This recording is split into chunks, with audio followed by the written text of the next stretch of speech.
sun is setting. It's currently trolling Kobe and I at the moment. It's a very romantic setting. Now we've got the actual excuse. The sun is literally in my eyes. Well, let's talk about bans. We do once again see Twitch Z and Elise being banned for Copenhagen Wolves. That's 3 for 3 as far as all of those champions are concerned. Over on the TCM side, it's a mirror of the previous bans. Elise and Twist of Fate and Castle. So still, they have not decided to take away the Karthus. Felt like that was actually a pretty big part of the team comp there last game, and it's going to be available again. So Copenhagen Wolves, early first picking on this Thresh, means that the exact same strategy is open. It was also a mirror to the previous game in terms of the actual picks and bans. It was first pick for Barney D in the previous game, and in this particular one, it's now Unlimited that has denied that champion away. And Thresh has won 2 out of 2 games in this series. That's a knowledge bomb right there. But the Karthus plus Shyvana combo worked out very well for them late game, so they have just gotten a lot of that control of the battlefield that we were talking about. It depends a lot on the positioning there from the Belgian Beast, though. So my questioning now from the TCM side, part of what was very effective in the previous comp was that the Cocoon and the Death Sentence from Thresh and Elise was chained with additional CC. Who do they pick to replace both of those champions?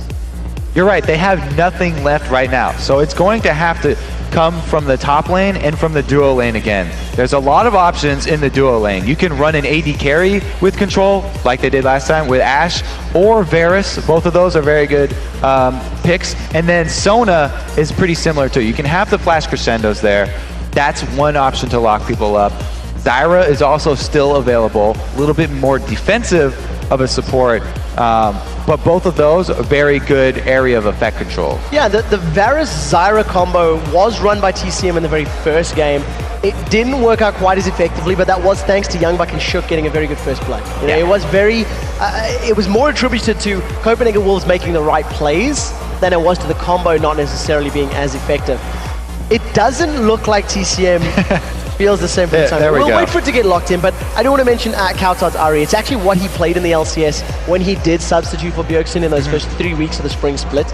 And I particularly like his laning phase as Ari, but I do feel that late game, he's not able to replicate the same sort of kills and picks that we see from Pekka and Alex and some of the other Ari players that have played it over the course of the last year. Well, we'll see if he can step up in the late game, because Ari is actually a much better counter to Karthus than Lissandra is, and I feel like he's going to have a much better go.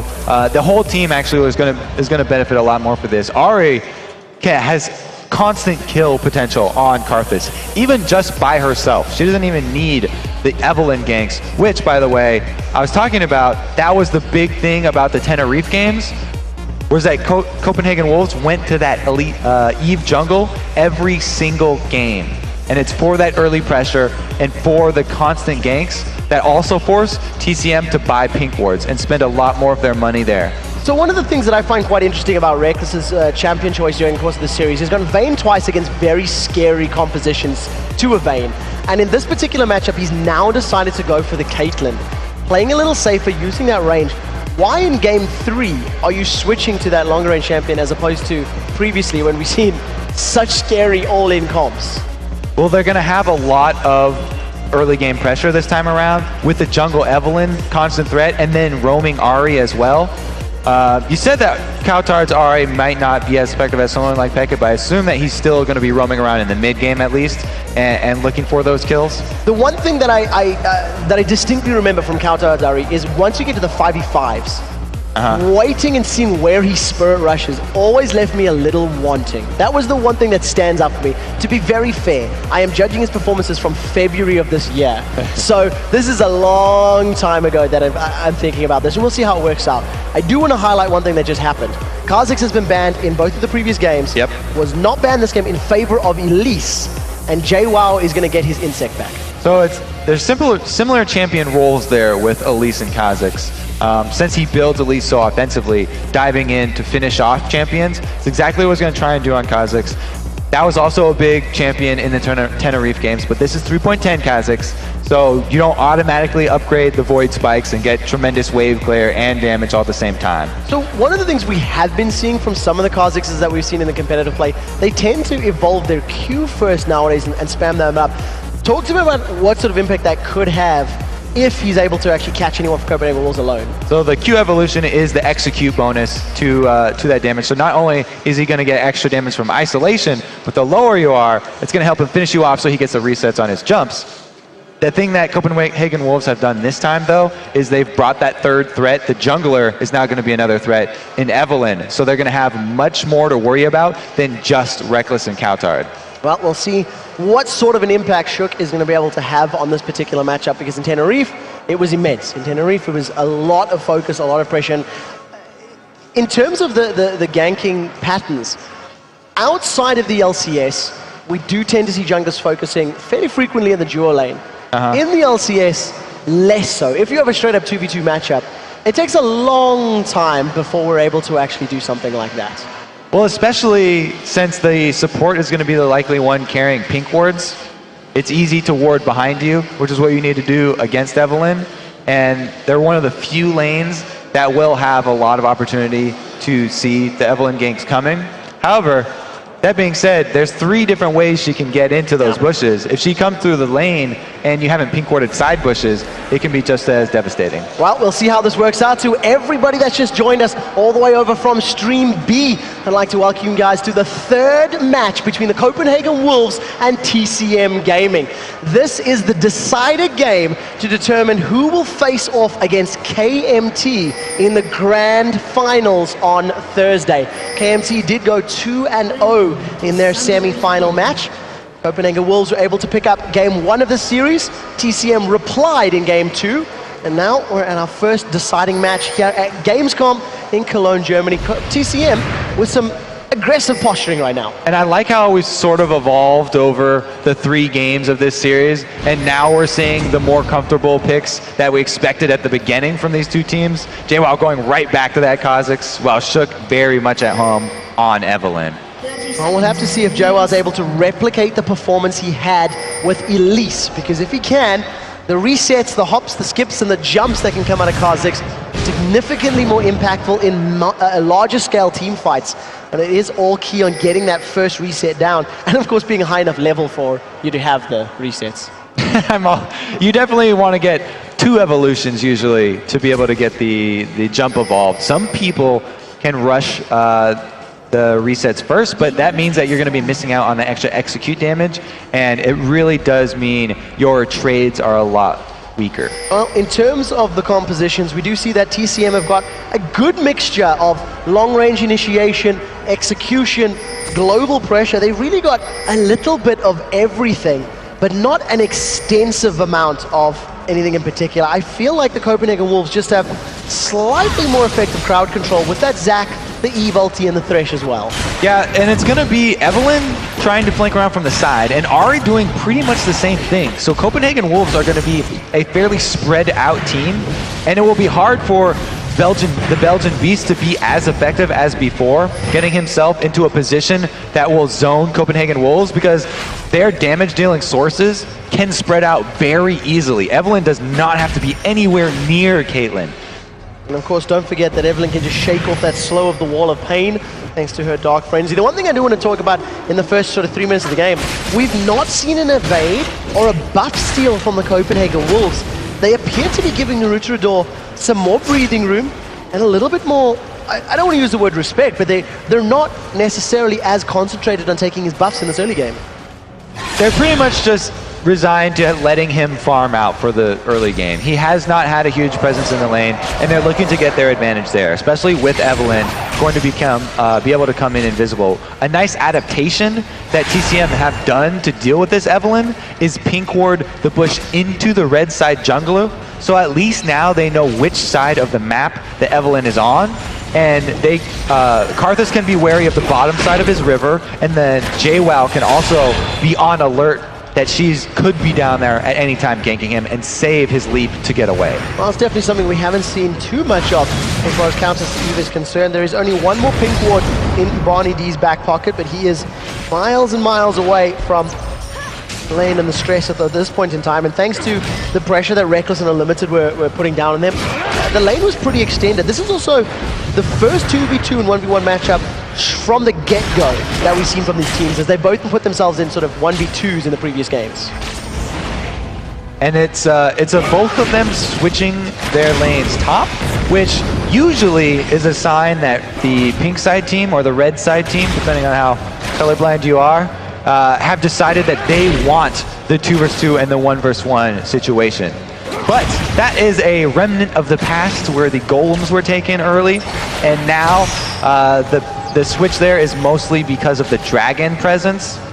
Without a kill down bottom, it doesn't seem like there's going to be a threat of an early dragon in this game. So this might even be one of the slower early games that we'll see today. Well, there's a lot more on the line for this as well. Naritiador is going to come in. Kaltar does have a charm available. Manages to land that onto Shyvana. He doesn't burn the flash. Thinking through the potions, that's no potions there, but landing the skill shot needed and preventing any of the damage that Naritiador could have put down. Yeah, Ari 100% skill shot based champion. That's why Karthus has started with boots. Belgian Beast looking to dodge and mitigate those. However, Naritiador ran right into that one, so he was not able to get anything off besides a little bit of harass. Well, Zac versus Kha'Zix, it's champions that we're very familiar with, but a matchup that we don't see all too often. Both champions have got sort of close-range, sustain type of abilities, but you got to feel that Young Buck is in a stronger position as his don't cost mana. Now, we do have Evelyn creeping up from the mid lane to get in behind this duo, and Shook has got to assume that there's no pink ward here because they didn't back up yet, and he saw Nami place this pink ward. So even though there is vision in the river, he knows about it, and he can actually make use of that. Playing the jungle, a huge part of it is not only knowing what cooldowns have been used and what's available to your enemies, but also what information you fed to them. Well, we do see that the pink ward was instantly put down from Unlimited, clearing out his opponents. And, you know, if Shook 2 decides to repeat the same path and go through that tri-bush again, there's no pink there. He'll be able to come in cleanly and safely. However, once again, another cheeky adaptation of dealing with Eve. We see that the Belgian Beast has stuck himself a little pink ward just north of the river entrance. So if that repeat performance, if that route around the side takes place, Evelyn is going to get spotted out. I really like TCM's very strategic and well thought out positioning as far as the pink wards are concerned. It's the same idea of middle and top warding both of the respective entrances to the river. It's just the only adaptation here is that they're using pinks instead of greens because the jungler is Evelyn. Well, for the time being, Copenhagen Wolves and TCM still trying to find a way into this match. Shook 2 does have his Agony's Embrace, doesn't manage to land, nor does the Charm Belgian Beast with those boots. He's just shuffling his way around everything. Does burn flash, but gets away unscathed. That gank 100% relies on the slow being landed by Evelyn so that Ari can follow up with her skill shots. Booted up, Karthus just has too much speed for Ari to be able to land that one without the slow being applied. So, Belgian Beast doing well in this lane for the time being. 51 CS to the 53. It's bang on even. The numbers across the board are actually very close. And the one thing you have to give props to Shook 2 in this game for, his farming is now on par with Naritiador. And Naritiador is actually falling a little bit off the pace of what we've seen in 2 previous games. Evelyn is actually, deceptively, one of the best jungle clearers in the game, because a lot of people will run attack damage reds and ability power on Quince and maybe even blues there. So with the attack speed bonus from her E and the spam of the Q, she can clear extremely quickly, especially when she has blue buff. Oh, Wall of Pain goes down. Flash is available for Kautar. Spirit Rush is not. Is forced to pop that flash. So successful ganks in the mid lane. Both solo laners now without that flash available. One thing that we do have to highlight that we haven't mentioned just yet, Kautar does have summon a teleport, and we'll have to see how effectively he can make use of that. Without the flash, though, and without the Spirit Rush, it's going to be a while before he does use it. These repeat ganks here by Naritiador middle have slightly paid off, just in relieved pressure on the rest of the map. And I guess, you know, you touched on the fact that Ari is a pretty good counter to Karthus, so all that additional love and attention that Naruto is placing in the mid lane just makes Kautot second guess. Do I want to dive in? Do I really want to throw everything I have at a kill? Because where is that sneaky Shyvana? How close is Naruto to really making my life a misery? Exactly. He's been saving his charm to deal with the gank, so he hasn't gone offensive and he hasn't made the Belgian Beast pay in this matchup, which he normally should be. Well, for the time being, all the lanes continue their farming, continue CSing as best as possible. In the early game, presence that Caitlyn offers in lane is really paying dividends. You can see that Reckless has got himself 84 CS to the 58 of Matraka. That's nearly a 30 advantage, which before 10 minutes in the clock is a very good number to have at this level of the game. Now, the pink ward down at Dragon means that they're confident there's no vision inside of it, but the pink ward up by the river saw them lead in towards the Dragon, so TCM are able to fire an arrow, a warning shot at least. And that was really good communication from the Copenhagen Wolves. They knew the arrow was coming down, and it had obviously been called by Reckless and Unlimited, and instantly the three members of the Wolves that were on the Dragon peeled off, rolled away, basically prevented any negative. Unlimited takes a couple extra tower shots. He wasn't really looking forward to those. Now that top lane, talking about the early presence of Caitlyn. Oh, here we go again mid. This charm lands, however, Orbit Deception goes out, Spirit Rush backwards. There's absolutely no damage onto either of these champions, but the Requiem goes down. Shook is able to walk away, and yeah, that hurt, but a little bit early. The charm pulls Naruto backwards. He's forced to flash away. Copenhagen Wolves pick up a clean 1-0. Yeah, huge win for Copenhagen Wolves right there. This time the slow does land, allowing for the charm to hit. Some good aggression. Very nice play. Pulls Matrako backwards, and Reckless is just tearing through them. Barney D down to about 180, 200 HP. Matrako forced to 300 himself, and they just continue trading. Young Buck is down that bottom lane. He was hit by Requiem, but it doesn't even look like he was. Now the top lane up here, you were talking about the Caitlyn presence in lane. I wanted to shout out the supports, because this support matchup is a classic one.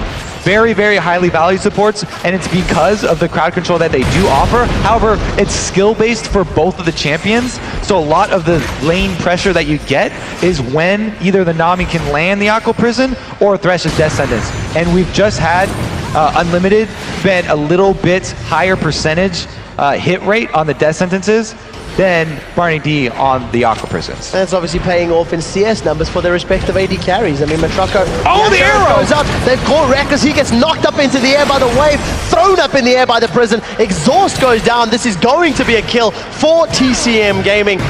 And there's something we always talk about. It's like a respect recall. You should never be doing that one. Dragon is also secured by TCM, so they lose a tower, but they get a kill and a dragon. Well, that's just lane wards paying off there. If you ever have a problem with your support not wanting to waste money, quote unquote, on wards within the lane to get bush control, you can point them to those kills. Show them that clip. That is exactly what you need to be highlighting. In terms of the first backs, we do see that Young Buck is working towards that Sunfire Cape, whereas TCM, JWoww rather, he's managed to secure himself that Hex Drink, and I guess against Azak and Even and Ari, I think that's a good pickup. And something about that dragon that they just picked up too, you have to shout out the pink wards that they placed because of the Evelyn.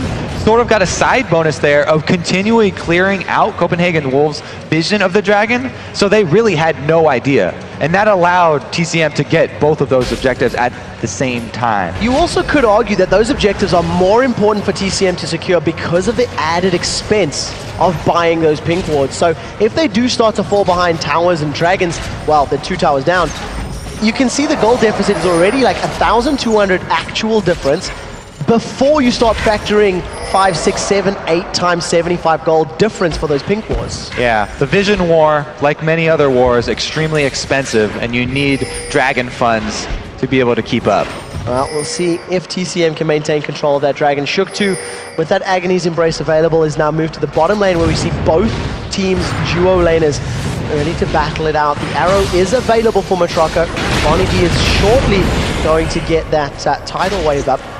We haven't had much time to actually look at this top lane. Young Buck, he's only 9 CS behind, but we have seen him forced fairly low multiple times. This is actually really good for JWoww. He's kept up very well in CS and is almost at that level 11 And we do see the Let's Bounce coming up. Youngbuck is going to get South Division packed. We do see Kautar jumping in. Now the passive is down for Zach, so at the very least, if Naruto wants to continue fighting or set that one up again, they may be able to actually pick up a kill. That's another dangerous recall spot for JWoww, but because there's no vision in that, Kautar's not going to check it and he'll be fine.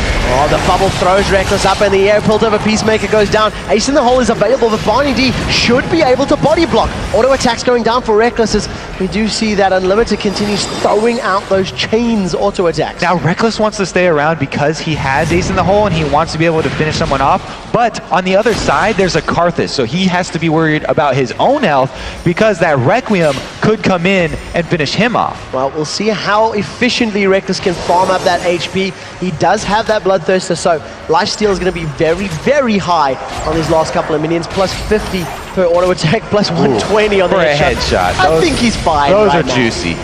Definitely helps as far as the sustain is concerned. Over on the other side, Metroko, with his Ash, he's picked up that pickaxe early again, and he's gone for the Vamp Scepter, so falling a little behind as far as damage is concerned. And we also have seen some good communication, though, by Copenhagen Wolves. They called Eve back because there's a pink ward in the side bush, but called down Ari. And here comes Ari. The Spur Rush goes in. Metroko's charmed up. Kautar is exhausted, so most of his damage does get reduced, but a perfectly executed 3v1 tower dive results in next to no health being lost across the board. All four members of Copenhagen Wolves now turn their focus to the tower, the last outer tower for TCM. So, Kautar's mid-game roaming Ari, check. In fact, he does make use of it. Great job there. And that's what you lose when you lose an inner turret, especially against a roaming assassin like Ari. You're going to pay for it in the side lanes. And you have to talk about how accurate Kautar's charms have been. He's managed to land so many. Typical. The second I say it. But to be fair, that wasn't a very crucial one. That was just for damage. Well, that's going to ruin his percentage, quick shot. Yeah, I know. I won't say anymore because it's cast a curse. We do see JWoww, level 11 now, got 2 evolutions. He's leveled up that Taste of Fear as well as his Leap, as we talked about. So nothing too surprising, but he's still working himself to a power position. I mean, he's only got a Hex Drink, a couple of long swords. There's no armor penetration built for that giant bug just yet. It's very interesting that he has not gone with the Manamune build, and he's actually built 4 lane going with that Hex Stringer to get the early magic resist because of the lack of mana regen that he has from not going that build. He started with that Flask, so definitely some forethought there, and I like the adaptation here. Definitely an experienced Kha'Zix player. We'll have to see if it works out in any prolonged engagements. You know, if Copenhagen Wolves do manage to split and spread and require TCM to chase them down, he may actually run out of mana during those engagements. But for the time being, TCM simply no towers on the board, and Naruto is immune to Kautar's charm. It's pretty interesting that Copenhagen Wolves are going to want to split and spread, as you put it, because of the Karthus, so they can avoid the area of effect damage, but in doing that, it makes them vulnerable to JWoww's assassination attempts. And with that leveled up Q, he does get the 45% we get the 45% isolation anyway. He's also going to be having the execution damage. I wish the best of luck to our cameraman when the fights break out, because there is so much mobility on so many of these champions that they are going to be flying all over the screen. It's really going to be watching the Crystal Arrow, because when Copenhagen Wolves spread out for the Karthus, if the Crystal Arrow from Metroko lands on any of those 3 targets, the Evelyn, the Ari, or the Caitlyn, then the TCM will easily be able to capitalize on them and jump for it. Well, that's where your eyes need to be focusing, ladies and gentlemen.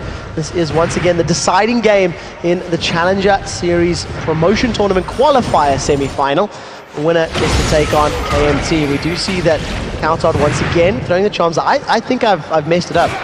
I talked about his charms, and I've cursed him. I've ruined his ability to land that skill shot. That's really bad, because that's what Copenhagen Wolves are looking for. They want picks in this matchup. They are trying to catch members of TCM off guard. Well, we'll see if they do manage to land it. The charm does manage to land. It actually pulls Naruto onto the trap. Now the Ash Arrow does catch out Unlimited, but it's not really who they want. A very good box locks up the entry into the side for Copenhagen Wolves. They've managed to pick up 2 as a Requiem comes down. Not going to be able to pick up any kills as JWoww has not got the recess. Ace in the hole gets channeled. That goes up the backside. JWoww does manage to get a kill. He manages to escape escape with his life. They end up trading 3 for 2, and the dragon is still standing. Very, very nice play from JWoww there. Able to get the gold back in their favor, but because of the HP that Zach survived with, they can actually tank out the dragon after this. That charm onto Cupcake. Cupcakes are usually something to go after there, but also the kiss from Ari, just too tempting, and he's able to jump right on that one. Thresh was hit with the arrow, but still able to get his box, so it was a decent fight for Copenhagen Wolves. But again, very good positioning from the Belgian Beast, able to get inside and land so much damage with his passive up. Also getting off the Requiem, enabling TCM to clean up. Well, you do see that gold is sitting about 2,000 gold away, and considering that TCM are 3 towers down, that's not too bad of a situation. If at any point they do get themselves in a position to actually start taking any of these outer towers, that gold will easily swing back in their favor. But you know, you have to think that Copenhagen Wolves, they haven't had to fend off many aggressive pushes at all. Outside of that previous little fight that TCM basically got pulled into, they haven't made very many moves. TCM are waiting for the late game. They were waiting for that level 11 on Kha'Zix at first, and then they're waiting for the Karthus to ramp up. Karthus, by the way, his Rod of Ages and his tier are both finished, so he's continually scaling up in power. They're okay with waiting until the late game because Ashe is not, you know, a traditional hyper carry, but her power in the late game comes from her ability to engage and catch members of Copenhagen Wolves out. So they're fine with just farming it up as long as they can delay this Copenhagen Wolves teams and not get picked off, then they should be okay. But again, looking at the gold difference, you have to also take into account that pink ward tax, which has been weighing heavy on TCM. Yeah, we do see that JWoww is currently sitting 2-0. He's got that Last Whisper and that Brutalizer completed, so that is a metric ton of armor penetration that's going to go through. There isn't too much armor stacked up across the majority of the Copenhagen Wolves, but it's something that is going to be very scary to deal with right now.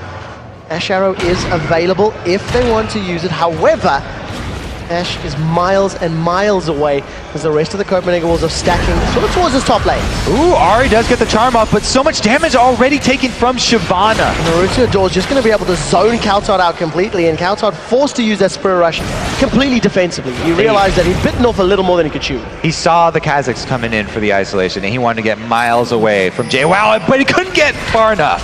So a top lane kill does manage to land. JWoww able to tower dive that one. You can see the tails of Ari spawning from the bottom of the tower. Belgian Beast does get locked up completely. And 3 members of the Copenhagen Wolves able to just invade this one. Requiem comes down, Unlimited does survive. Ashe Arrow comes up. Is it going to catch? Flies way wide. Now JWoww, if he can find anybody, that's very low health targets, and he'll be able to just fly through the air to secure them. They've caught Bonnie D. He manages to just get dropped instantly, and now Shook is way overextended. Ace in the hole goes out. One more hate spike secures the kill, and that is a dead Evelynn as JWoww just pops him and jumps away. And that was 4 on 5. Ashe has been split pushing this bottom lane the entire time. She's about to get it to the turret wave, but Ari's here to answer. Spirit Rush will be up in 5 seconds. So if Ashe sticks around, then she would be able to pounce on her. Good recall here. Copenhagen Wolves are going to be able to recall. That was running very close. You know, Ashe at this moment in time, 40 creeps behind, no items completed until his very second IE. But that is a fairly late Infinity Edge when you consider their opponent has got basically a fully stacked Bloodthirster and a Lost Whisper. It's not too bad, as Evelynn's the only one building real armor here, so at least she can land the crits. And aided by Ashe's passive, the first shot there is going to do plenty of damage. So at least she has gotten the most important item in Ashe's arsenal. Well, definitely going to be working towards some additional attack speed. When Matroko has played Ashe in previous games, Phantom Dancer was the next point of call for him. There's a natural progression, and thanks to the tower that was being secured in the bottom lane and some kills, considering that now JWoww is 4-0, that gold value is still actually decreasing. It's now below 2,000 total, and you know, it's definitely a position that TCM are going to be fairly happy about. I think they're fairly comfortable the longer this game goes, based on their composition. They are indeed, for all the reasons we just went over. The Karthus ramping up is about to take effect too. He just spent a bunch of money on his boot upgrades, so he hasn't actually turned that tier into an Archangel Staff yet. But he will get a nice boost when he does as well, because there's a punch of mana on that Rod of Ages as well. Yeah, and in terms of the home guard boots at this stage in the game already, when you consider that TCM are 4 towers down and their mid lane, they're already at the inhibitor turret, they cannot afford to get pushed that far back. And Belgian Beast's positioning in and around the inhibitor stairs in previous game was really, really good. He finds ways to die in optimal positions. And I think they're happy with JWoww being the one in control of most of the kills here. Last game it was Elise. He's performing basically the same role here, and he's going to have to do the same thing he did last time and actually avoid the engage here from Copenhagen Wolves. As long as he doesn't get charmed, they're going to have a very, very scary threat from the side. Yeah, and in every single game in this series... Oh, he goes for Ahri. Has drawn 2 target bans. Kautar is alive for a little while. Spirit Rush goes up. Here comes Young Buck. JWoww stealths up. Pink Ward goes down to reveal him. Reckless has joined this party as well, but look at Naruto. He is closing in. Reckless actually 90 caliber netted towards JWoww. Realize, oh, maybe this isn't the smartest idea, and backs away instantly. It was a nice attempted bait there from Kautar, though, trying to draw in JWoww and then dropping the Pink Ward as he Spirit Rushed away. They weren't able to lock him down, though, because you get multiple activations of that ultimate on Kha'Zix. And with the extra speed boost, he was able to get his way out. So manages to at least avoid that particular setup. TCM continually closing the gap as far as the gold is concerned in this matchup. 25 minutes has just gone past, and we noticed that the Copenhagen Wolves, they actually started warding up in and around the Baron Pit as they've started the Dragon right now. They have a Pink Ward that sees JWoww's movements, so they know they have time to get away from this Dragon, and they're still going to be watching for that Crystal Arrow, though. I just caught a glimpse there of JWoww at level 16. If I seen correctly, oh yeah, he's leveled up his ultimate as his 3rd, as opposed to those Void Spikes. So very different to what we used to see in the old school Kha'Zixes.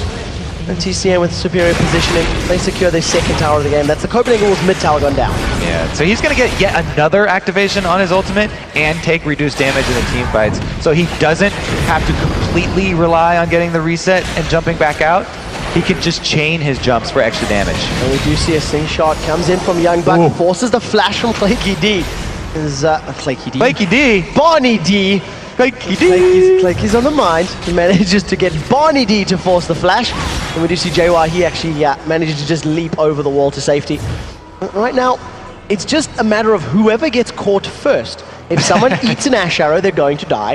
And if someone eats a Charm or a Death Sentence, they're going to die. They both do have very, very strong tools for picking people off here. The Evelynn plus Ahri has not had a huge impact lately, so this is actually the wrong target to go for. If they pick off Naruto, it's not going to accomplish that much. Meanwhile, if your split pusher is Kha'Zix, having already upgraded his leap and his ultimate, he's as slippery as a Kha'Zix can be. So he can pretty much shove that lane with pure confidence that when someone collapses on him, he'll be able to escape using both the leap and the ultimate charges. More importantly, I don't feel like there's anybody on the Copenhagen Wolves squad that can deal with his split pushing. You can see that Reckless and Unlimited, they're trying to come up and maybe challenge that top lane, but JWoww should be able to 1v1 anyone. It's going to have to be multiple people. There's a Pink Ward still here, though, so they can turn this one around. Wow, Shooks actually throws down the Agony's Embrace instantly, and JWoww just leaps away. So cooldown blown. It's not the end of the world that Agony's Embrace isn't the longest of cooldowns, but very defensive reaction from Shook too. It was a really good move there by JWoww, realizing that there was nothing else to be gained and just taking that small win, jumping out. He gets away cleanly, 235 CS, 2nd highest total in the game. Behind Reckless, who is 278 at the 27-minute mark. A Caitlyn that is that well farmed is just getting more and more terrifying. Phantom Dancer, Bloodthirster, and Last Whisper completed. And we do tend to see Reckless picking up a defensive item as a 4th or 5th game. Good flash. Manages to flash past the Crystal Arrow, but there's no flash available. Takes a ride in the Dark Passage. It's not over yet as Naruto now joins the party. The bubble throws Reckless up in the air, and with his damage down, TCM are going to be able to carry on chasing. We do see that there's no Agony's Embrace available for Eve, so he's forced away. And JWoww eats a taunt in a death sentence, not sentenced to death right now until Youngbuck comes in there with the lens bounce. All of a sudden, Copenhagen Wolves turn this fight completely on its head. Requiem starts being channeled, and nobody's really low enough for it to drop them. It's the exception there of the Coulthard. They're trading 3 for 3 as far as the team fight goes. We do see Naruto Door now trying to challenge against Unlimited as Youngbuck's passive has been popped. Shook to Unlimited trying to pick this one up, but all of a sudden Unlimited may be in a little bit of trouble. This is a blue and red buff Evelyn that is chasing down Shyvana. As soon as Dark Frenzy becomes available, gonna try and chase the burnout, and you got two very speedy characters running across the map. Shuktu throws down the Dark Frenzy. Hate Spike's gonna be enraged. Agony's Embrace just comes off cooldown, gonna be forced to back away. That second guess right there almost cost him, but still able to get away. No follow-up from Evelyn, and they turn their eyes towards Baron. The preemptive sweep by Unlimited, able to clear out the wards. And it's only going to be Nami in position to answer this one. There is no tidal wave available. Teleports coming down from Coulthard with those home guard boots available, and with Reckless's damage on the back here as well. They have to run right after this. Kha'Zix is coming. Bubble comes up. Arrow's going to land. Misses! Youngbuck sidesteps the arrow. Manages to land a charm onto Belgian Beast. Coulthard is going to lock up Karthus for long enough to allow Reckless to pick up a kill. That could not have gone better for Copenhagen Wolves. They even were rewarded with a kill upon leaving Baron Pit right there. Coulthard just earned his stripes as Ahri. So very well played. Here's a replay of the previous fight. Talk us through this, Kobe. So that was just a great arrow dodge, but then a bad dark passage to take for Reckless and put him in a compromising position. But it also baited in the whole team into this tiny passage inside the jungle, which opened everything up for Copenhagen Wolves to answer. It was JWoww being overextended and taking tower hits while the rest of his team was leaving through that jungle passage. And because JWoww stuck around, took those tower hits, they had to turn back around, which bought time for Zach to reinitiate. And he does not even mind reinitiating on top of that Karthus ulti because he's so tanky and he had that passive to rely upon. Managing to work out for the best at the end of the day for Copenhagen Wolves. They still maintain a mere 2,000 gold lead. It is very, very small. This game is by no means over between these two teams. And, you know, as long as Matraka can land an arrow, someone will die. That's the drawback of all those kills going to JWoww. He got a little overconfident there. Got out in front of his team, got into tower range, and then got charmed and paid for it. Something that we actually didn't see as much of in Super Week in the EU LCS was exhausts against those assassins. Unlimited throws out the death sentence, doesn't manage to catch anybody, but the Copenhagen Wolves have got positioning to challenge for this blue buff, and they managed to secure that one fairly safely. They just had a shoulder bump TCM away. I actually really like that support point. A lot of supports have been trending towards those ignites in lane for the kill potential, but exhaust cannot be overrated against a team with an assassin like Kha'Zix. I think it was Crepo in an interview who was shouting out, why are the sports not taking exhaust anymore, especially when you're running against multiple assassin teams? It can mean the difference in an endgame team fight, which is actually where you're going to get the win, not in those lane phase kills. Well, for the time being, that's exhaust onto JWoww, secured them a kill previously, and TCM actually have 2 exhausts on their side. So if they want to deal with Evelyn, Ahri, and potentially Reckless, they can at least deal with 2 of the 3. JWoww, 275 CS, he's recalling in the top lane. That tower is still standing, considering the exorbitant amount of time that JWoww has spent farming there and pushing the wave. He has not managed to put much damage on that tower at all. TCM still only 2 towers to their name. They haven't been able to take advantage of any of the kills or the wins that they've had as far as objectives are concerned. But neither have Copenhagen Wolves here. It's going to be very hard for Copenhagen Wolves to crack that inside line of inhibitor turrets because TCM always have the crystal arrow in their pocket. And if they're able to land one of those onto the 3 vulnerable targets of Copenhagen Wolves, then this story could easily be reversed. Well, we'll have to see how well Matraka can land those arrows, because to be fair, they've been good shots which have been avoided by the Copenhagen Wolves. A good flash from Reckless previously. Youngbuck basically just sidestepped. That was a beautiful sidestep. He read that coming pretty well, managed to get out of range. Maybe the smaller, low HP model size of Zac also helped with the dodgingness. I don't know if the hitboxes changed. An interesting question for the designers. They do indeed, well, because interesting point here. Most spells from champions are measured from the center of the champion to the center of your target, but skill shots, which are fired as missiles, are the spells that are actually measured to the end of the champion model. So the bigger your model, easier you are to hit. That's why a giant Cho'Gath is amazing to have in a game like this, because they can just block most of the arrows. And Cho'Gath eats absolutely everything. Even in team fights, you always accidentally click him. So we do see now Unlimited throwing out that Dark Passage, getting some vision down. You see Baron has worn off, so the Copenhagen Wolves are going to start poising themselves maybe to pick up the next one. For the time being, they're just getting vision control in this side of the jungle, and TCM have done a much better job of controlling their half of the map and controlling their jungle camps. They've swept around towards the middle though, and they can tank this turret, get off some early damage before TCM arrive. The tidal wave comes down, Youngbuck eats a couple of shots for his trouble, Charm goes out, manages to find nothing but air. The box was used as well, so tidal wave in exchange for the box as well as that Enchanted Crystal Arrow. Tower defended, and I think that's what TCM really care more about. Flash down here as well for Youngbuck, but he is the target that they would like to sacrifice to hit that crystal, to take that crystal arrow. And Youngbuck, you know, playing Zac, it's not as impactful to have that flash down. You're just going to charge that slingshot up and close a much greater distance. You do see Let's Bounce as well as that Ignite is available. The bubble does manage to catch Youngbuck, throws him up in the air. He's still sitting at 3,200 HP. It's a very, very tanky Zac. Now, with the Crystal Arrow and the Nami's Tidal Wave being down, the threat for TCM's engagement is not there. Copenhagen Wolves, you can see, Reckless was taking 3 or 4 shots at a time now at the turret because he's not scared of that hard engage. However, they have to keep in mind the timer of this Crystal Arrow.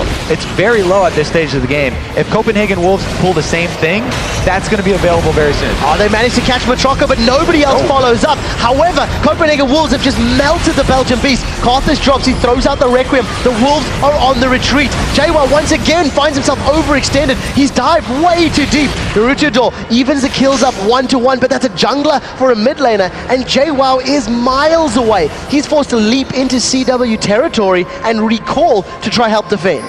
Mirrored positions right there. Shook very deep as an assassin in the TCM team, but not able to get away, whereas JWoww used the second jump. Ash Arrow comes out, Matroka gets pulled forward, the Charm and the net holds him in place. There's no ways Matroka gets away from that one. Copenhagen Wolves secure the inhibitor turret and the inhibitor. 10 seconds left on Belgian Beast, and Matroka will only be up in 45 seconds. Great presence of mind there by Copenhagen Wolves to take advantage of that window where the cooldowns were up. Not over yet, as now that JWoww has full health, he actually gets pulled in with a death sentence, looking for cooldowns to jump in. No bubble locking anybody up. JWoww very hesitant to leap in this time. Maybe a little late to start playing patient. Unfortunately, being caught out in the previous fight, it was not ideal at all. Yeah, Copenhagen Wolves made it count while the Crystal Arrow and Tidal Wave were down, just as it was about to come back up, pulling off that team fight. And with an inhibitor down, they just gained a whole bunch of map pressure.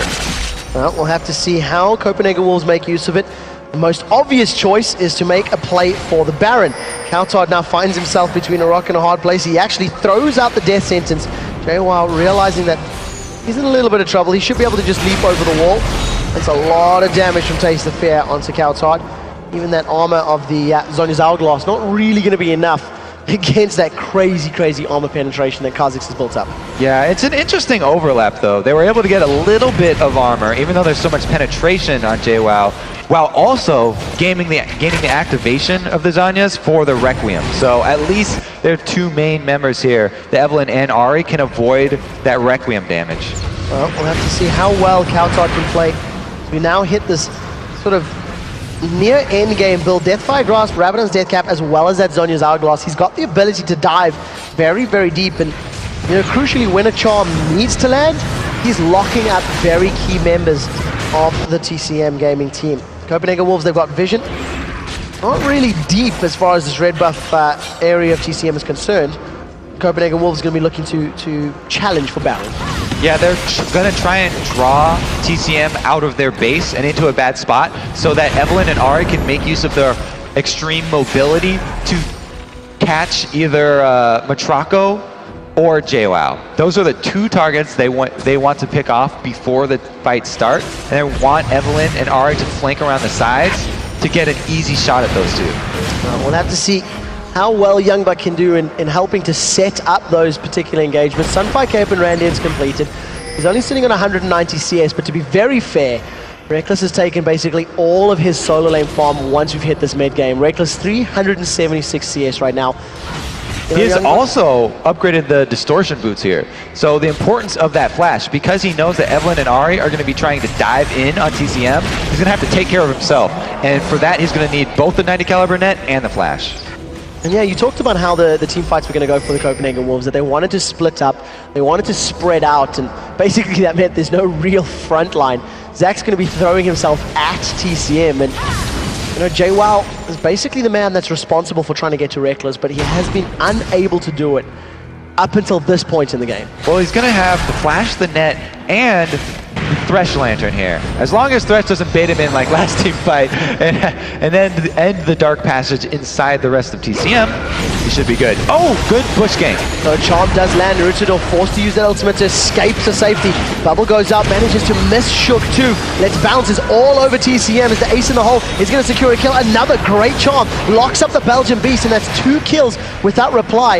And that's only 50% of Youngbuck's HP bar that cost them those 2 kills. Copenhagen Wolves finally able to catch TCM out split and take advantage of it, all because of the mid inhibitor being down, allowing them to clear out vision around Baron, and just drawing TCM over to that very dangerous Baron dance of the end game. And you know, TCM once again, they don't have the vision they need on their side of the jungle. The more that we watch the TCM roster, the more I realize that once they lose control of the jungle, they don't really know how to get it back, how to reclaim possession of what is technically theirs. Well, it's a very difficult thing to do when you're up against a team that Copenhagen Wolves are running that's focused on picking people off. Because if you go checking bushes as a support trying to get wards down, they'll have so many answers to grab you.